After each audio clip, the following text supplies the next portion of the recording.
Morning. I'm back. How are we? I'm all right. How are you? Sunday morning. All right. Yes, I'm good, thank you. As Sunday, as it goes, yeah, because the sun's out. It might be the very, very last of the sun, but when you wake up and you go, that is a good morning, changes your mood. Lifts you. It lifts you, Rory. It lifts you. Anyway, so let's start with your news. Yeah. Well, Right. there's two bits of news, and I'm not going to go into either of them in great detail. But the first bit of news, and probably the most important bit of news, because I know a lot of people have been praying for it, Abel had his operation on Friday. So he is now officially circumcised for medical reasons. He is not a happy boy. There's a lot of screaming, and it kind of looks a little bit like an angry grape, which I'm sure is probably more information than anyone needs on a Sunday morning. But yeah, he's just very, very, he's okay in himself. He's running around tearing the house up at the minute. But yeah, he's... I have to say that, I'm not making light of this, but I love the fact that we've started our morning live stream talking about circumcision. I don't think there's many other churches that would have done that. That's what makes us different. Yes, that's what makes us real. However, we should clarify, Abel is 1 year old. Yes, he is, and he's had a lot of infections and a lot of pain, but a lot of problems. So it was a very necessary thing, and obviously not something you want to go through. And with Calpol as the painkiller, well, he's in a lot of pain, love him. But yeah, just to clarify, I'm not making light of the situation, but it does give me a little smile. Yeah, I mean, there we go. There we go. Morning, everyone. I mean, he's got to be the most well-treated child in the world, because, I mean, for instance, there aren't many people who go to the hospital that the royals give birth in to have their circumcision. Oh, you went to the Portland, didn't you? Yeah. So St George's bumped us up because of COVID. So they were doing their operations out of the Portland, and wow.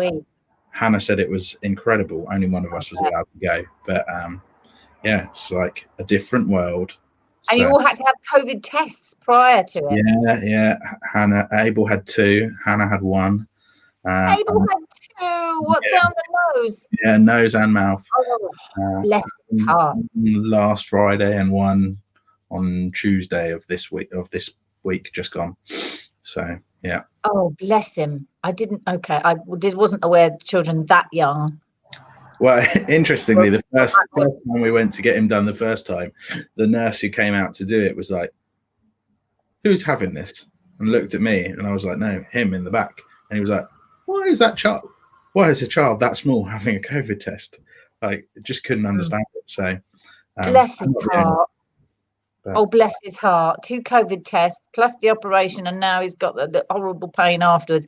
Well, my husband, who also leads the prayer, co-leads the prayer team, will continue praying for healing for that lovely little person. Claw sausage.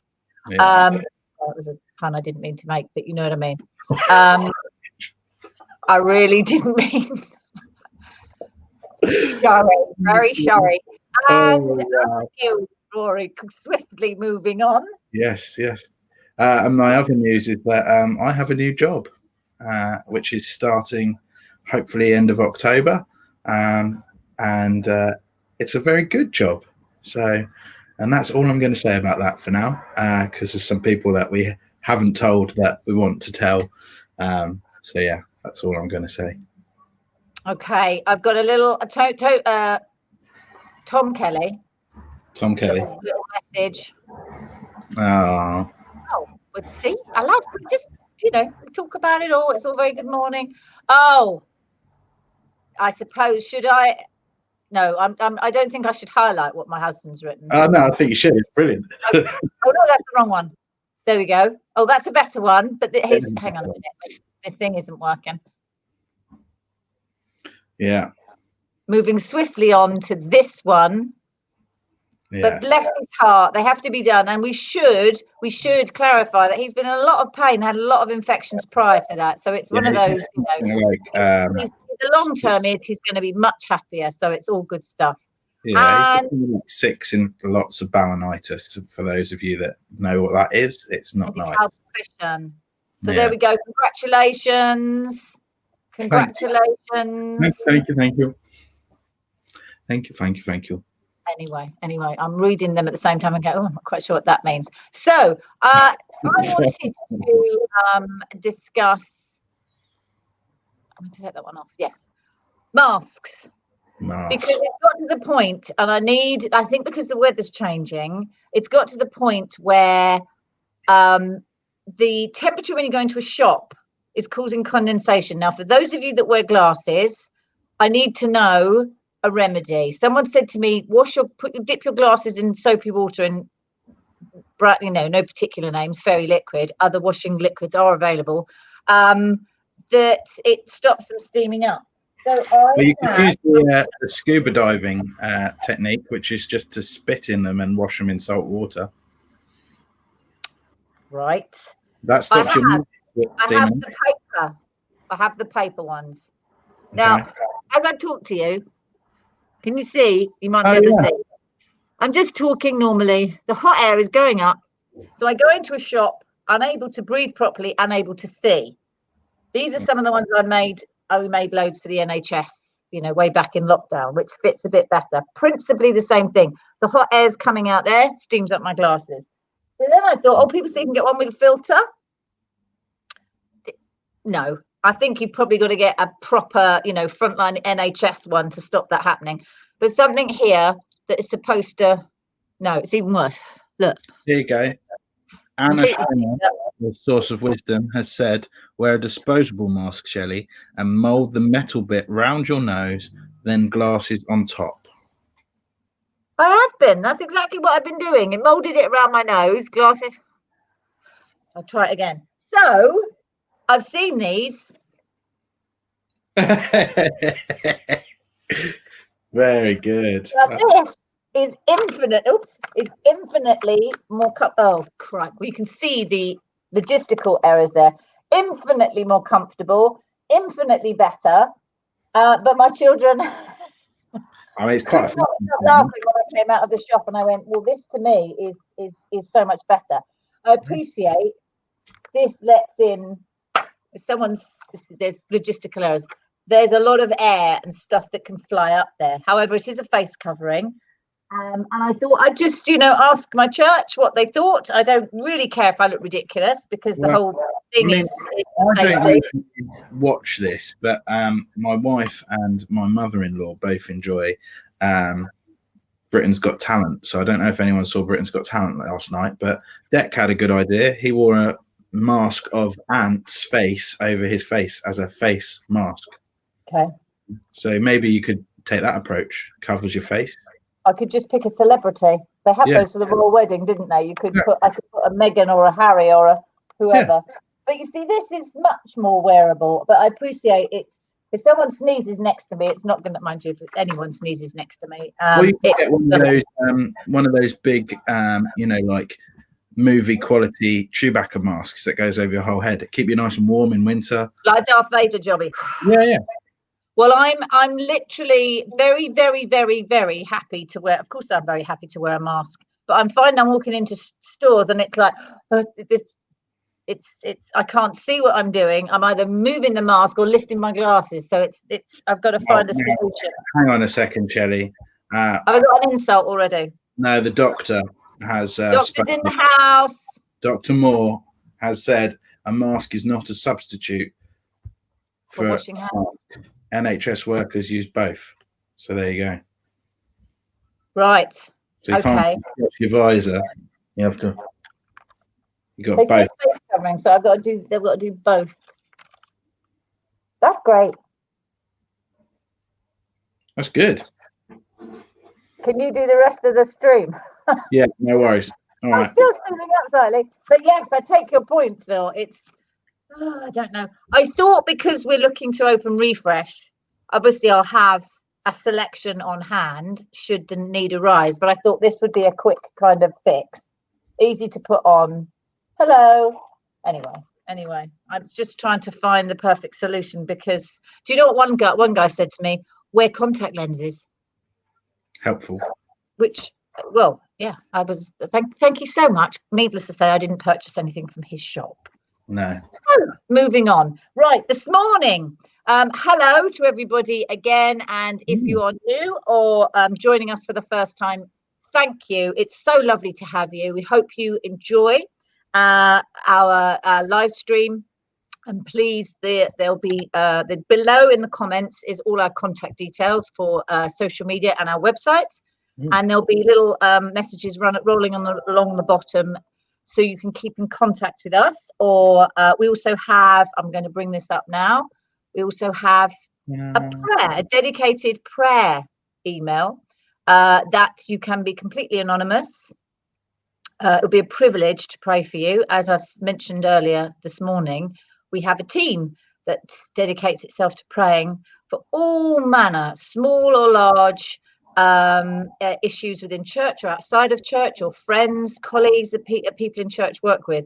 You can be totally anonymous. You can give your name, but we would consider it a privilege to pray for you, and just keep in contact with us. That's in these strange times. We've got to find different ways. It doesn't come to Shelley and I don't have a clue if anyone's even used that email address since we've been doing the live streams, and I hope and pray they have if they need it. But it goes to the core team and the leadership at the church. So it goes to a prayer team.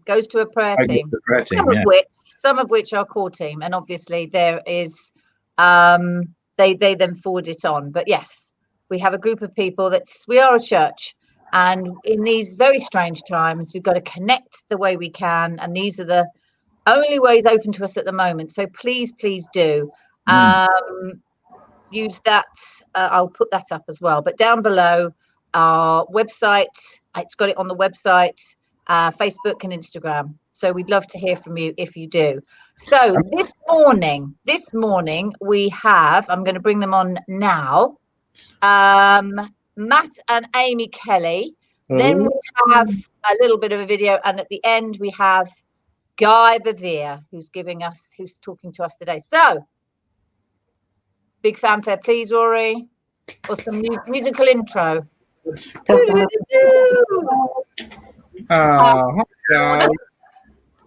Hi guys. How you doing? How weird is this? I'm slightly terrified to be on live telly. Don't be terrified. It's just like having a chat with a couple of friends, nothing more. Don't worry about the potential hundreds of people watching us. Thousands, I'm sure. Nothing to think about. I think we need to start with a moment of celebration, don't we, Shelley? I mean, it was Matt's birthday on Friday. So, it's very important that we keep up our tradition, which seems to have been almost every week, of singing happy birthday. So are you ready, Shelley? I'm ready. Right. Happy birthday to you. Happy birthday to you. Happy birthday, dear Matt. Happy birthday to you. I decided to go off key. We're going to win any awards there. You know, we actually, in our family, we have a tradition where we sing a second verse, which is, I'm not going to sing it myself. Go on. Lines are, we're glad God made you.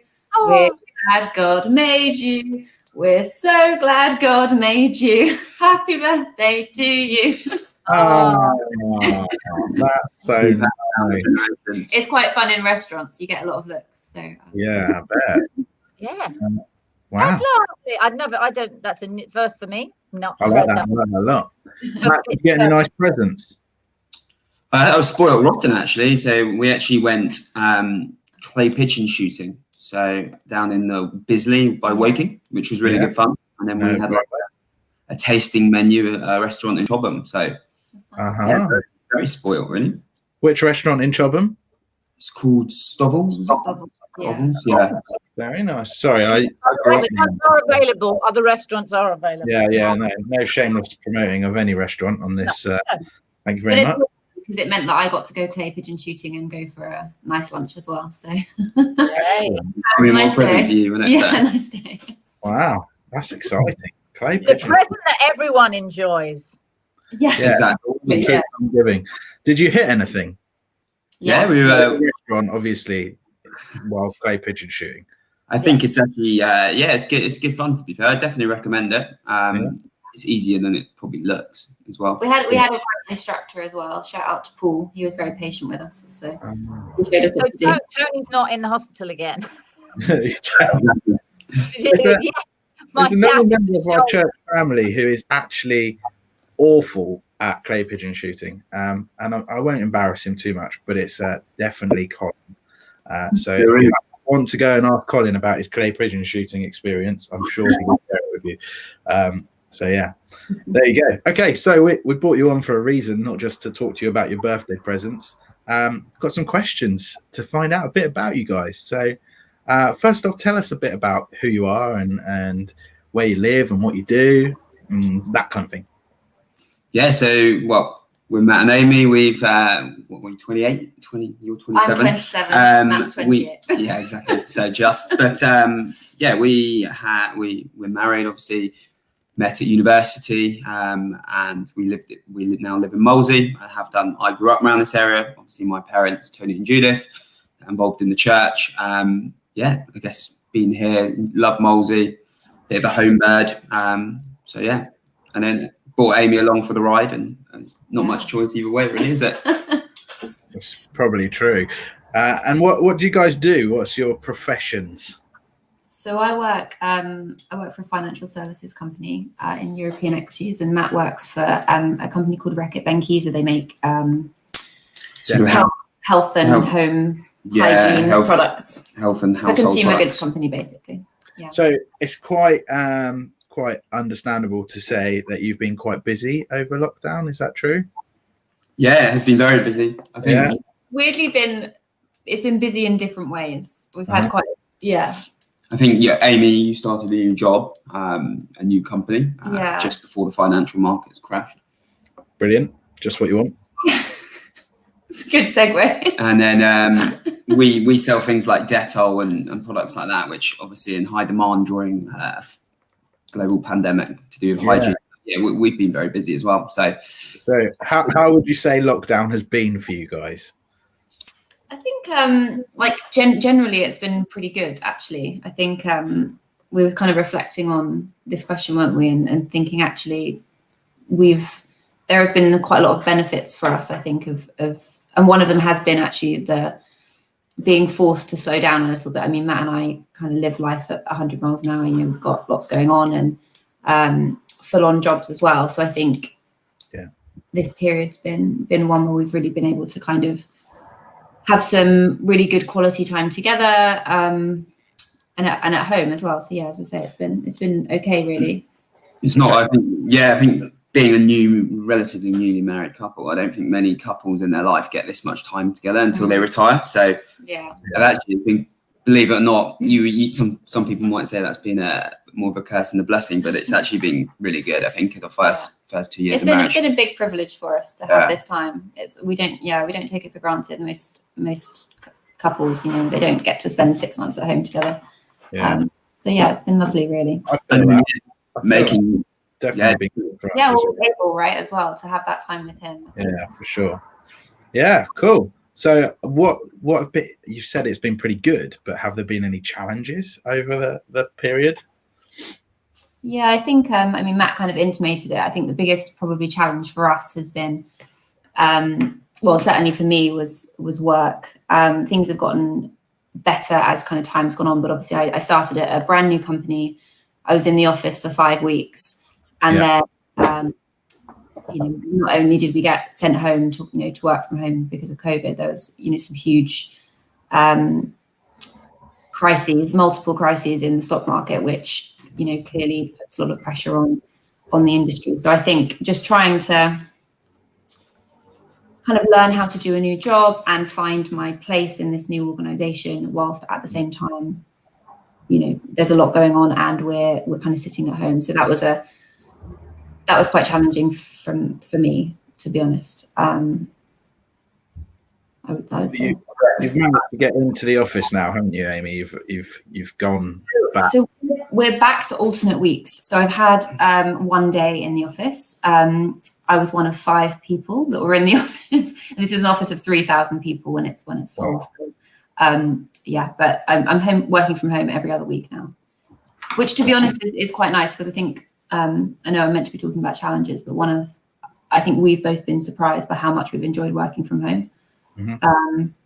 So yeah, I got mixed feelings about going back, but fair enough. Matt, what about you? Are you back in the office? Or are you? No, we're very much work from home, same 4 walls really. So, and it's not looking like it's going to change for a while. But yeah, I think for me, like, it's been certainly now to grips with it. I think the start of lockdown was I actually hated it, to be honest. I didn't like it at all. It was like, as Amy said, a bit similar situation to her. It's a really busy period at work. I was sort of doing 2 jobs, and because there's no separation from work and home life, I ended up becoming a bit obsessive and just working too many hours, really, like not leaving my laptop. And because you're at home, no one's seeing how much you're doing, so they just pile a load of work through. So actually, yeah, the first like 2 months or whatever it was actually quite difficult. I just got into a really bad routine and struggling a lot with the effects of just working for so much. Struggled quite a lot with anxiety and stuff, which wasn't pleasant, really. But it actually it brought some good things out of it. Like, I had to probably for the first time be quite open and honest with like my bosses. It's not particularly a culture like that. But yeah, it was really like being open and, like, I guess a little bit vulnerable about how you're feeling had actually a massive impact with me at my work and how my company and my bosses treated me. So there's some good that's come out of it, and I think now it's really kind of honed in actually that you need work-life balance and work for your own well-being.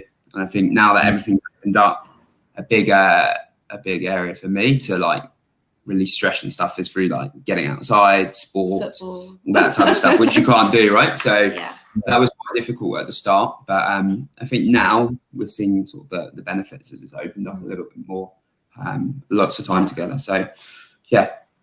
That's great. So I like the fact that both of you have said there's been challenges, but you can take positives out of it, because I think that's certainly been something Hannah and I have found as well. You know, even when it's been really challenging, there's still been some positive kind of light there. I guess that leads me on really well to my last question. Where has God blessed you at this time? I guess we were saying this earlier. I think where has God not blessed us would be more the question. I think actually that's probably the biggest learning for us over this period is opened our eyes to it, really. Like, of course, we know we're blessed. We're like the top. Like, we live in a great country, right? And we've got so many blessings. But I think this period has really kind of brought that to our attention. I think, you know, like Matt says, you know that you are blessed by having great family and good health and secure income and living in a safe country, as Matt says. So you know that, but actually to see on a global scale, I mean, even just things like with work, for example, that there is a part of you, I think, that, you know, naturally tends to think, oh, well, I've got this because I've done that, or I've worked hard and therefore I get this reward. And actually, you know, I've seen friends who had great jobs, they're super smart, they work really, really hard, and overnight, just like that, it's just been taken away. And I think it makes you realize that but for the grace of God, right? It's been quite humbling actually to think about. I mean, I know Tony talked about it a couple of weeks ago, but even just from a health perspective, that's probably, you know, that's the first kind of, I guess, big crisis of health for Matt's parents. And then his recovery has been pretty miraculous there. So and then just been lucky, like with your dad, he had a bigger cancer op just at the start of March, was it mid-March, just before the lockdown, and he's come through really strong on that. And he was on his own for like the whole of lockdown, wasn't he? Pretty much. Yeah, literally sitting in the garden for like. Yeah, he was. He had a great tan. He was also diabetic and asthmatic, so he was very much on the shielding list coming out of his operation. But yeah, I think we feel very, very blessed and grateful to God, really, because it's none of it is through anything we've done. We don't deserve it. But yeah, we're just, like I say, focusing on the goods, on the positives, and trying to be grateful for what we do have, rather than focusing on when the internet fails and then you get a bit angry or whatever. Just silly stuff that trying to keep everything in perspective. Yeah, and we've been really aware of I guess God's timing. Really, we've had some things like we were trying to sell a flat for about 2 years now, and at the time it just went on and on and on and on. But I think a week before lockdown happened, it went through, and then there's some new government legislation about cladding on high block flats, which that's come in obviously off the back of Grenfell and everything. But it would have meant that we weren't able to sell the property. So there's just lots of things where actually, when you're in the middle of a frustration or a challenge, actually we can look back on it and see God's goodness and his timing. So yeah, for sure. Oh, well, thank you so much, guys. It's been so good to talk to you this morning. And I just wondered, before we let you go, is there anything else on your hearts that you want to share, or anything you feel I haven't asked you? I know I didn't ask you that question in advance, but just wondered whether there was anything. Anything on our hearts particularly? Yeah, good question. I think for us, we've been quite social people. As I said, we found that quite difficult. And I think, I guess we're quite lucky and fit and healthy, so we've not been particularly scared of the virus itself. But we're just keen to see people, really, more than anything. And I think get back into church. We just realised just community. It's more than anything, just seeing people. So we're quite keen and desperate for that. So if anyone wants to take us for a walk or do to the pub, we're keen anything, for a drink. We're up for that, really. And I think we've seen our own block of flats, which has been great. So that's the thing. It's a real sense of community actually that's come out of COVID. So that's cool. Yeah. Good stuff. Well, I won't keep you anymore because you guys have got a busy day ahead, I understand. So enjoy the rest of your birthday celebrations, Matt. And I'll see you soon. Happy birthday. Lots of love. See you later. Bye, guys. Take care. Thanks, guys. Bye. So, yes, it's so lovely to just catch up with people and find out, what's been going on, because when we get back together as church, we'll never have the time to have these conversations. No way. Just find out, what's been going on. It's sort of, it's all part of who we are and our family and the concerns. And there's two people Matt's probably been, ironically, what I want to say is everything that they manufacture, sell, distribute, whatever, has just been, was flying off the shelves. People were scratching people's eyes out for it. Who could have known that was happening? And then Amy in the financial sector. So thanks, guys, for thank you so much for contributing, because we can all learn something and open our eyes a little bit. And for those of you out there who we contact, because we really want to catch up and hear how things have been. I know it can seem a bit daunting, but it's just a chat. It's literally a chat. We just won't get the time, when we're back in church normally, because it's just going to be very difficult. Even in small groups, there's an agenda. There's something we have to do. So just to sort of have a little chat, it's just human, and it's what we've all been lacking or missing, that connection. So thank you guys for doing it. I think for me as well, that our heart through doing this live stream is really that we get that opportunity to hear you guys, what's going on for you, because we want to try and have a member of the church family on every week, just sort of to have a chat. And it's not scary. It's, most of you have all been doing Zooms. It's no different. Can't see all the people who are watching. I haven't got a clue how many of you are watching at the moment. Shelley has, because she's got the numbers, but the rest of us don't. It's just like having a chat. So, if you want to come on and share your story or something that's going on, we ask pretty much the same 3 questions every time. It would be great to to have a few of you guys come, and it doesn't matter if you think you'll be boring. It doesn't matter if you think what you have to say is not interesting. Every single one of you has something to bring, and every single one of you has something of value. God has been doing things in your life at this time, whether it's been positive or negative for you. God's still been there working, and as a church family, we want to hear about it, and we want to share in the great times and support in the hard times. That's church family, absolutely. That's church family. I want to know it's not about how you look, how your voice sounds, anything to do with that. Just you having a chat about how the last 6 months have been has a real impact on those that are listening. So please put that before you put anything else, because it's been. I'm just going to, I think this is the one. Somehow, I don't think that was about you and me. No, Iron Man was probably talking about his son, wasn't he? Probably, and his daughter. Probably. I'd like to think it was for us. Well, I'm going to pretend it was for me, because it makes me feel good about myself. Never mind. Oh, wow. Towards their kids. Because, well, I'm certainly not a kid anymore. Right. So next week, there's a little.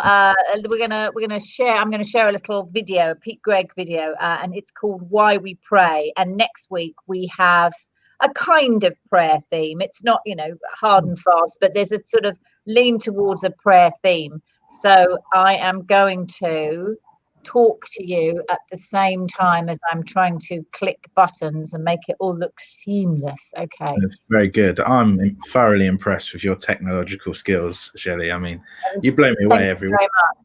There we go. There we go. See, and we're going to press play. Also, before she presses play, just momentary comment. Apologies for any videos in advance. I know we had some videos the other week, adverts the other week. Just apologies if they pop up. I tell you what I've done. I've done it slightly differently. But thank you. And it hasn't happened so far, but I'm not playing it through YouTube. I'm playing it by the email it was sent on. So we shall see. Famous last words, but we shall see. Hopefully. Press play. Play.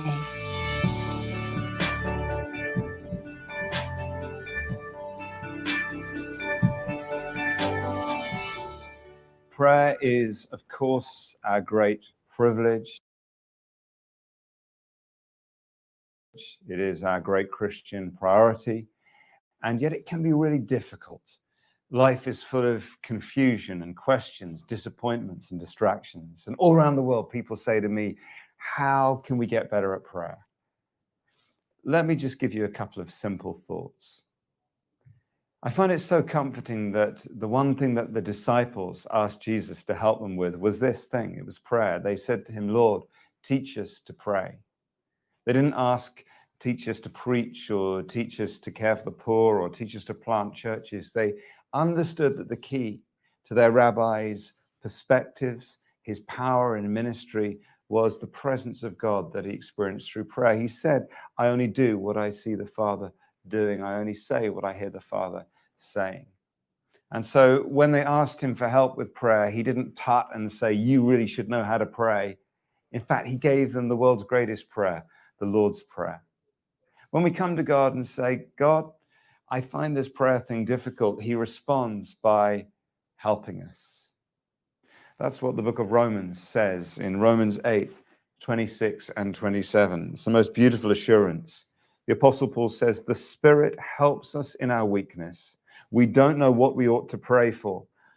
Maybe you feel like that sometimes, but the Spirit himself intercedes for us through wordless groans. So right now, even when you're watching this, the Spirit of God is interceding for you with wordless groans. And then it goes on, and he who searches our hearts, he knows the mind of the Spirit, because the Spirit intercedes for God's people in accordance with the will of God. One of the times in my life when God spoke to me clearest, I learned a great deal about prayer. I was walking down the street near my house, and God said to me, look at that tree. It was as simple as that. And it was so clear that I just froze and stared at this tree. I thought maybe this is going to be my burning bush moment. Maybe I'm going to have some great epiphany, or I'm going to save someone's life. But as I stared at the tree, absolutely nothing happened. People were looking at me weirdly, thinking I was having some kind of episode. And eventually I thought maybe God had got distracted with events in the Middle East or something. So I said, okay, Lord, I'm here. I'm staring at the tree. What happens now? And God then said to me this: why do you get so intense about everything? Why can't I just say, look at that tree, I'm pleased with that tree, I thought that was a great tree? Why does it have to mean anything more than that? So it was very weird. It was the most underwhelming epiphany of all time. But I found myself saying to God, good job on the tree, Lord. That is significant, I believe, because your prayer life is going to be at its best, not when you're praying the big prayers occasionally, but when you're praying the small prayers continually.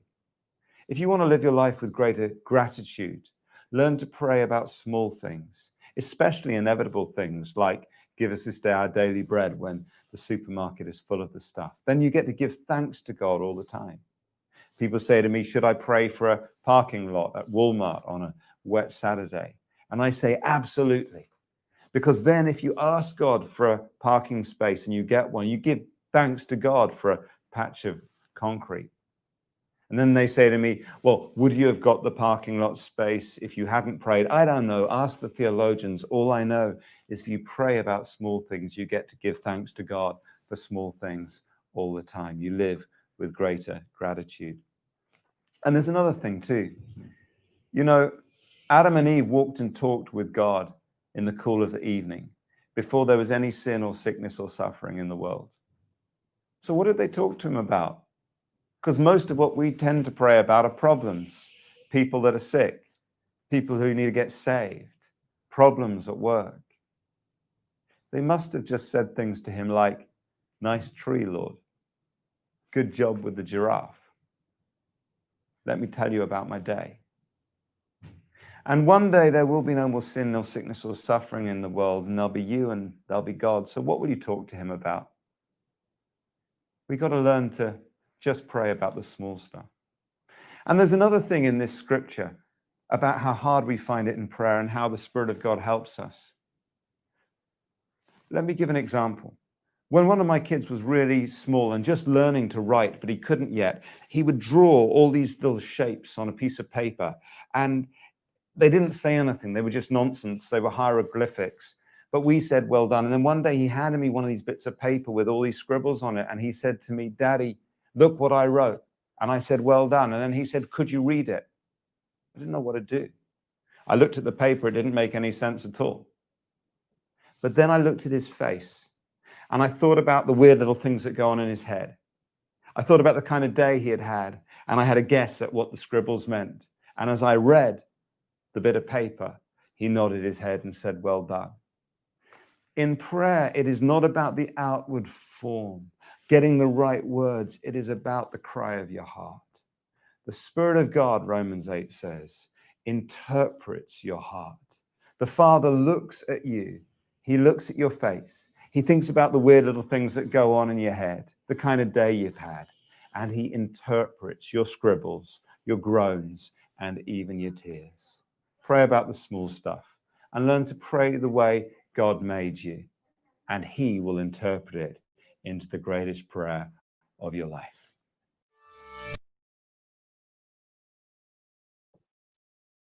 Oh, the slickly move. There we go. Thank you, Pete. So good. Pray No for ads. stuff because then you can celebrate it. I like that. Yeah. And I think someone said to me years ago, praying for the small stuff is practice for the big stuff.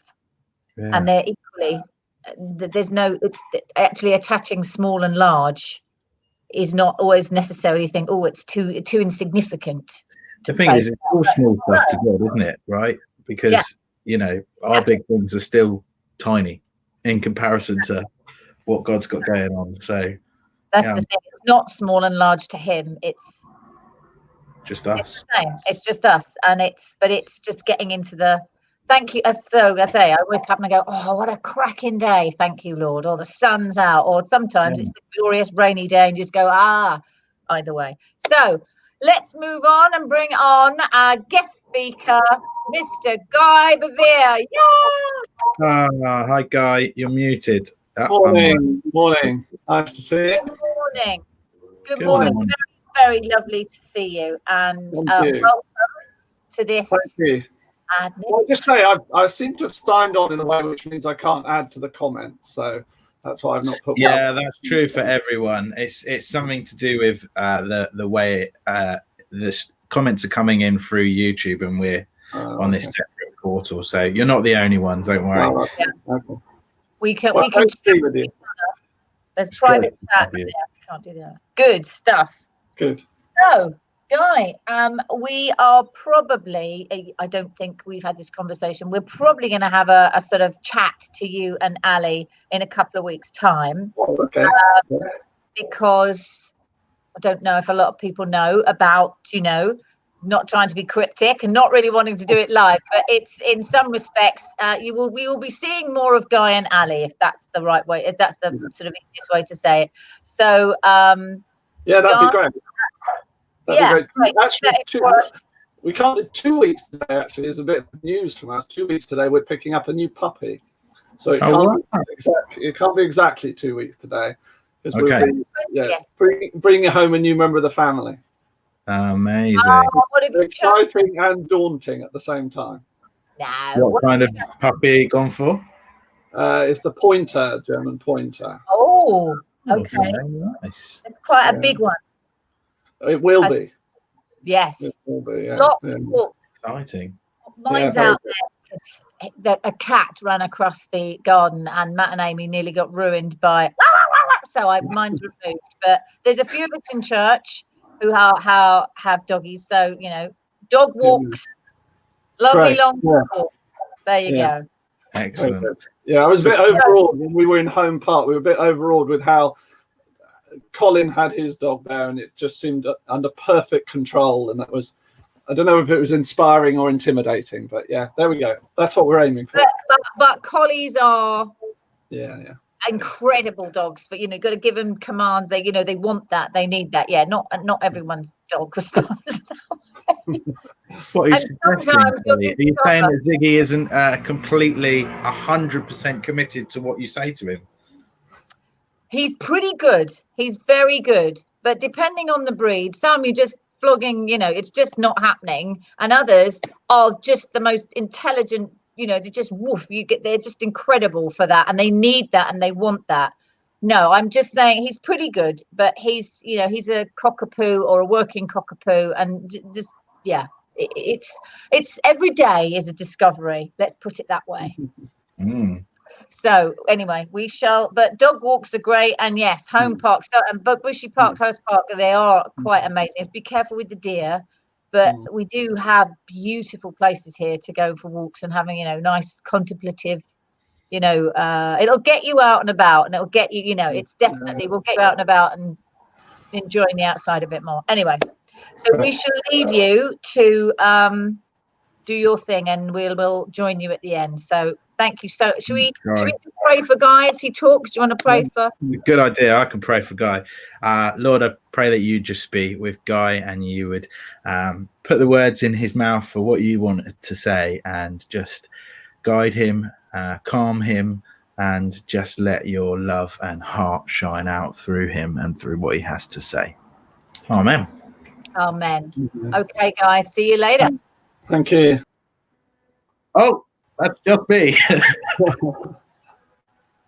Great. Well, yeah, great to see you all. Great to be with you all. I was thinking earlier when Matt and Amy were on about one of the things they said about longing to meet together. One of the things I love about this book, the Bible, is the way it jumps into life for today. That it's not just true 2,000 years ago or however many thousand years ago, but that it actually is true. It's living. It's alive, and every now and again it feels like it's speaking straight into our lives, not just about things that happened a long time ago. And it reminded me when Matt and Amy were talking there, it reminded me of the verse in 2 Timothy chapter 1 verse 4, which I have thought about a bit recently, where Paul says, really simple words. He says, I long to see you so that I may be filled with joy. And I think church is a bit like that at the moment, isn't it? You know, Zoom's good and it's great to have interviews and we catch up with people and so on, but we long to see each other, don't we? We long to be in the same room together. We long, you know, and it's great when we're able to do that in people's gardens and out for walks and things, but we just long to be together, don't we? And yeah, it's good. I'm really grateful that Refresh is going to be open soon. People will be able to meet up and so on, because we missed something, don't we? So we long to be together so that we can be filled with that joy of being family, actually in each other's presence. Anyway, before that was just the thought that occurred to me. Before I turn to another scripture, which we're going to have a look at in a moment, I thought I'd tell you a story about myself. This is something many years ago. I didn't actually grow up in a church-going family. We never went to church, not even Christmas and Easter. Grew up in Fulham. And it was when I was around 17, 18 or so, I started, I had some friends at school who were Christians, churchgoers, and they began to talk to me. I read some things, and I had some moments of, I guess, in what I look back on now as quite dramatic experience with God. But I was exploring what it all meant. And then I went off to university. I went to university down in Exeter, and was discovering this whole thing about faith and the Bible and Jesus and what it meant. And there was one particular Sunday when I went to a church there, which wasn't the one I went to regularly. It was a church called St. Leonard's. And it, for those of you who know Exeter, St. Leonard's is a church which looks over the valley of the River Exe, and looks across over to Totcham and so on the other side of the river. And it's got a really nice location there. And it's got, like many Anglican churches, it's got a graveyard around it. And there was one Sunday morning when, you know, we'd finished, I was there with a few friends and so on, we'd finished, and I came out of the church building and wandered across the graveyard to, there was this fence on the far side of the graveyard, and I stood by that fence and I looked across the valley, across the River Exe, and I stood there for a little while just gazing across, and the phrase that went round and round my head, I was 19, maybe 20 years old, the phrase that went round my head was, there must be more to it than this. And there must be more to this Christianity, this Christian thing than this. And, you know, we'd sung our songs, we'd prayed our prayers, we'd listened to a talk and so on. And, you know, we'd done what you do in church, but there must be more to it than this. And so I stood there for a little while thinking that and looking across, and I wish I could say something, you know, incredibly dramatic happened. I wish there was a bolt of lightning or this wonderful shaft of, you know, glorious sunlight in front of me, but actually nothing happened at all. And I just gazed across the valley and said it a few times, and then turned around and walked back to my friends. But when I think back on that moment, I realize for me it was like an indication that there was a hunger within me that, see, something had captivated me when the stories in this book, the stories about Jesus, the stories of what he did and who he was, and some of the other bits, it stirred something inside me. And it somehow seemed that the gap between what I was reading and what I was experiencing, it just felt too big, and so there was that something in me that was saying, God, there must be more to it than this. And it's a strange thing, isn't it, that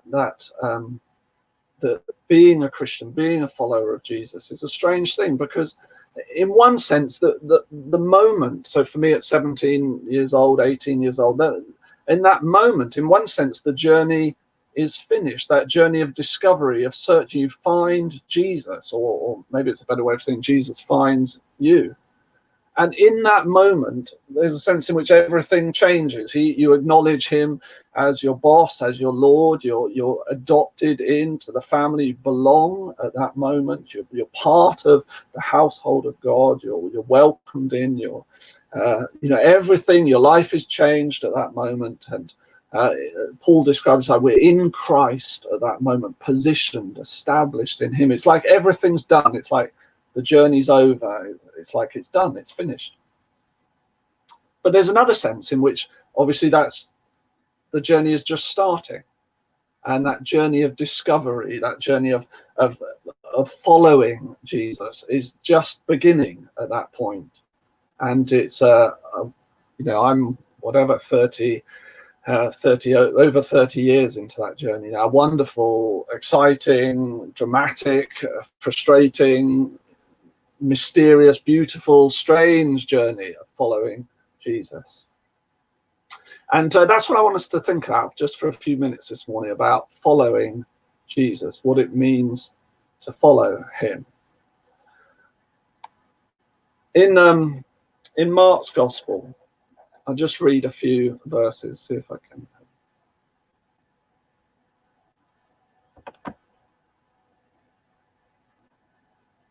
See if I can just bring this up at the same time as reading. Okay, well, let me read anyway. From Mark chapter 1 and verses 16 to 18. It says this: As Jesus walked beside the Sea of Galilee, he saw Simon and his brother Andrew casting a net into the lake, for they were fishermen. "Come, follow me," Jesus said, "and I will make you fishers of men." At once they left their nets and they followed him. So Jesus calls them. Again, maybe something in their heart is hungry, is stirred, something's been captivated by this person, Jesus. And he says, "Come, follow me." And they do. They leave their livelihoods, they leave some of their families, they leave their home, and they follow him. They're going to go where he goes. They're going to watch what he does. They're going to learn from him. They're going to get involved in the things that he gets involved in. They're going to see how he lives. They're going to allow him to interact with them. They're going to be part of that band of followers of him. It's going to change their lives. They commit to follow him. It was a strange journey for them as well. Wonderful, mysterious, beautiful, mysterious, all the things it is for us, it was for them. Moments of frustration, moments of incredible excitement, moments of bewilderment, moments of wonder where he does things that even the wind and the waves obey him. Who is this? That's who are they following? But also moments of great doubt and uncertainty and fear, where Peter particularly questions, doesn't he, and tries to call Jesus back, or says, "Look, Jesus, we've left everything to follow you." So that's what it was like for them, that experience of following, and through it all they kept following him. And I wonder what it means for us to be followers of Jesus. It might take me a minute here, but I'm going to try and bring up an image that Ali had, a picture that Ali had a little while ago. I can't seem to. While I talk, I'll try and do two things at the same time and see if I can bring them up.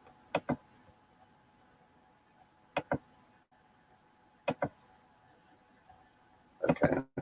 Well, Ali had a picture, and I'll read you the picture, and maybe at the end I'll see if I can bring it up and share the screen. So Ali had a picture about 15 months ago when she was walking through, not far from where we live here in the park, and walking through a cluster of trees in a little area. And this is what she said. She's written it down for me. She wrote, 15 months ago, I was at a place where I needed to make a decision. It'd been a long, drawn-out situation, and it needed a step of faith. And she went for a walk to pray about this. As she walked through this wooded area, this little area of trees, with a winding path, she saw an image of Jesus ahead of her. And Jesus was ahead on the path. He was just vanishing, just disappearing around the bend ahead round a corner. And she felt Jesus say that it's a case of trusting him and being led by him. When we can only sometimes see a glimpse of what's ahead, we can see Jesus ahead of us, but sometimes he's clear on the path and sometimes he's just heading around a corner and we don't know where he's going, but we get a glimpse of him ahead of us. And that Jesus is always ahead of us. All we need to do is to trust and to follow, even when we can't see exactly what's in front. I wonder, therefore, what it means for us to be following, to be continually followers of Jesus, to follow him down the path of life, to follow him where he seems to be leading us individually, but also together with friends, with as a church together, what it means to be followers of him. Maybe it's a question for some of you that are you stood still? Have you got static? Have you stopped moving? Or are you still following? Are you still going after something? Are you still going deeper, going further into Jesus and the things of God? I'll give you a couple of examples from my life or from our lives. About over 20 years ago now, it's a long time ago, and one or two of you may have been there. We went to a presentation. We were at an event, a pioneer event, and there was a presentation about Celtic Christianity and the saints, the Celtic saints, and what Christianity was like in church and monasteries and those back in those days. And there was something incredibly inspiring about that presentation. In that moment, for both of us, both Ali and me, a seed was kind of planted in us about what is it about this Celtic Christianity? What is it about this sense of community and equality, about the emphasis on the Holy Spirit, about adventure and creativity and so on? And that lay dormant in us for a long time. But now we feel that's something we're picking up under God. We've seen Jesus ahead down the path, and we want to pick it up again and try and discover, God, what have you got for us in that? That's part of why many of you know we do walks, we do long distance walks, and that's part of why we do that. We were up on the borders of Scotland and England, walking on St Cuthbert's Way to Holy Island, where the monasteries was there and Aidan was there. We walked, in fact, with Joy and with Mary, we walked on St Bega's Way in the Lake District, and we were going to this year, but next year now we're going to Iona and Mull and out where Columba was, and so it's exploring that sense of the Celtic Christianity, and we don't really know what God has for us in it, but we feel like we've caught a glimpse of him ahead on the path, and we want to follow. We want to go after him. We want to see where it leads. Maybe it'll take us, maybe at some point we'll be walking in Wales, maybe across even to Ireland where Patrick was, and so on. That what have you got for us in this? It's this discovery, this following after Jesus. Another example for me would be probably for many, many years now, maybe about 15, 16 years. It is about 15 or 16 years ago, I felt God speak to me about fathering, and spoke to me about that I had a decade of fathering. And that's another area I've been seeking to kind of follow after God, to search out what he has for me. What does it really mean deep down on the inside to be a son of God, to be a child of his, to know deep within that security of him as my father, know that unconditional love and acceptance, to know what it is to have him as my father. What does that mean for me, for us? And that's something that I've explored deeply, and following on from there, what does it mean to carry some of that for myself, carry some of that spirit and heart of fathering into the world, into my place of work and church and so on? What is that? So that's been an area where I've tried to follow God over many years. In fact, not just on my own, but with others around me, getting groups together and so on, really exploring it, reading, meditating, picking passages on here and really meditating deep on, let them get deep on the inside of me, chewing the scriptures so that they get deep into my belly, into who I am. So to read, to meditate, to discuss, to think, to take time over some of these things, because these are areas I feel I caught a glimpse of Jesus ahead on the path, and I want to follow. I want to go further. I want to see what he has for me in it. Matthew chapter 7 and verse 7 says this.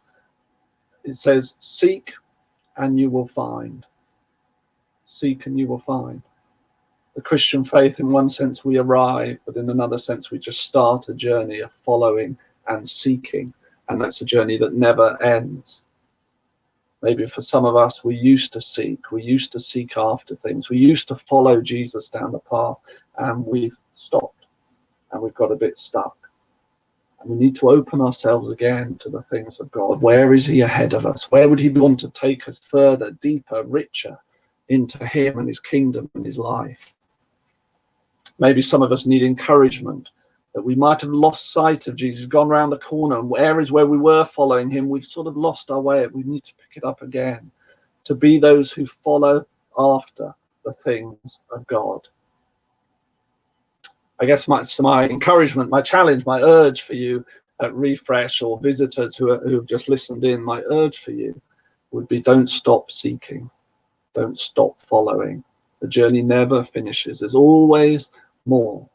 Go further for yourself and with others. It's part, I think, of what it means to be a prophetic community, a community that carry the heart and the life of God, is that there's movement, there's dynamic, there's following after the things of God. So just as I finish, I find myself thinking back to 20-year-old me on that in that church graveyard in Exeter, looking across the river. And I think, so here I am many, many, many years later. And what would I say back to that 20-year-old me now? Well, I think the main thing I would say, when I was stood at on that fence, stood looking over the valley, and that sort of sigh or cry or yearning within me that said there must be more. I think the main thing I would say is, yes, there's always more. You may have been around church and around God and the things of God for just a few weeks or a few months, or you may have been following after God for years and years and decades. And there's always more. There's always more of Jesus. There's always more of him to find. There's always more of him to discover. There's always new riches, new understandings. There's new encounters. There's always further. He always wants to take us further on down the path. We catch the glimpse of him up ahead, and we need to be those who follow and seek, who catch the wind of the Holy Spirit and follow after him. So that's my urge for you. Keep following, keep seeking, keep reaching for more of the things of God. I wonder if I could just pray as I finished, and then I don't know if Shelley or Rory will jump back in, I'm sure.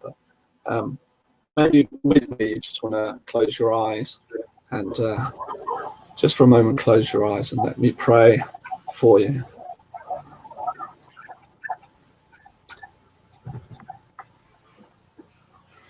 Jesus, I thank you so much for that call to follow you, to be with you, to be near you, to be around you, to spend time with you, but also to follow after you deep into the things of God, deep into the things of your kingdom.